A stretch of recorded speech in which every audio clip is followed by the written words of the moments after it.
Okay, here's the introduction to the units that I'm hoping that you guys will be able to put together. It fits into the 1/2-inch tubing with a insert fitting. Then the next, around 6 inches down the line, is a valve, and then maybe another 8 to 12 inches there's a T, and then probably enough to have a little bit of flexibility, maybe a little bit less than a foot. There's another T, and then another bit of tubing, and then I actually got L's for the end. So this is a T with a plug at the end, but it'll just have a simple L.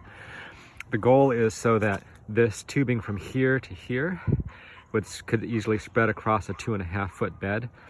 This whole length of tubing, it has no emitters, so this is just the solid tubing. And then from here on out, these are 3 lines of drip tubing. Each one is 10 feet long. The emitters are at 6-inch spacing, so you can just count or measure them by the bumps, the emitters in the tubing.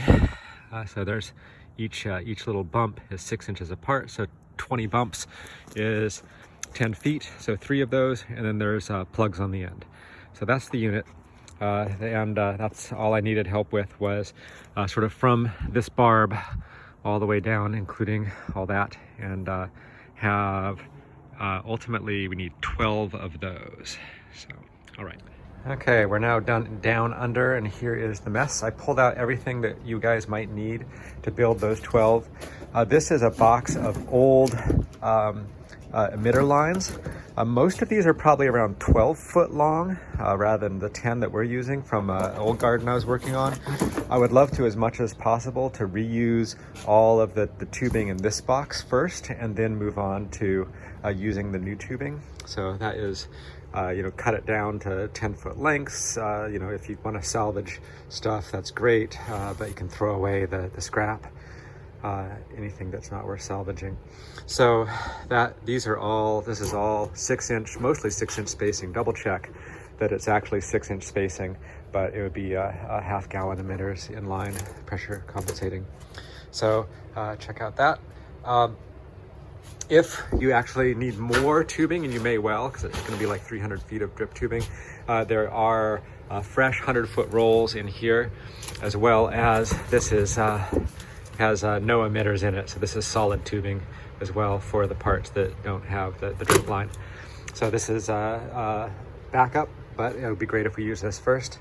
I pulled out all of the fittings that we might need. Those ones are not. These are all goof plugs, mostly for plugging the ends. There's some L's here, but not enough. I bought some more, another pack of L's that's coming in the mail. Here's the barbs. Here are the valves, and then over here are T's, and there should be enough T's here. So I think you can get the vast majority of it done. I think we're short like on a couple L's is all we're missing out of this. So this is all reusable material. So I'm just going to leave this out like this, so you can find it here just as you see it now.